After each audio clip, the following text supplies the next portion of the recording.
Congress is officially back in session after a 7-week recess and with a big to-do list. And on top of that list, Zika funding. Lawmakers discussed funding Zika in June before their recess, but they could not come to a decision.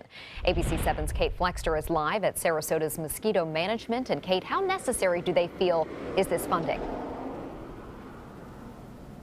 Well, good evening, Haley and Scott. The number Congress is tossing around is $1.1 billion, and the director here at Mosquito Management says it's all money they could use.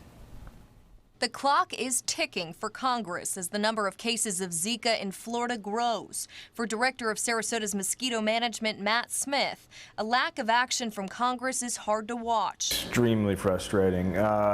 You really get the feeling that they're kind of holding public health hostage for political reasons. Congress discussed funding Zika months ago, but Democrats blocked the bill, saying Republicans were using it to push other policy points, including restricting funding for Planned Parenthood.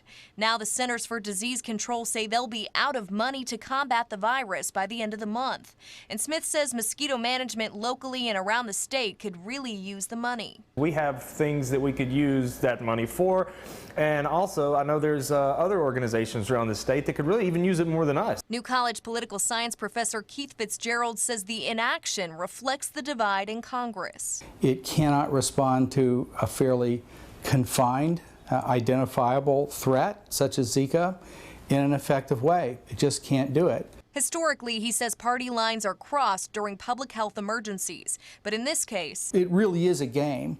And it's a game with big consequences. Even though the virus is not mosquito transmitted locally, it is in 2 Florida counties. Plus, 80% of those who have the virus don't have any symptoms at all. Reason, Smith says, for concern. And so it's not like you can say, oh, well, it's in Miami and it's only spreading there and they're more prone to it, which they are. But it could happen here. We've already seen Pinellas County. He says it's nothing to be alarmed about, though, encouraging people to take steps like checking their yards for standing water, but says he hopes to see a decision from Congress soon.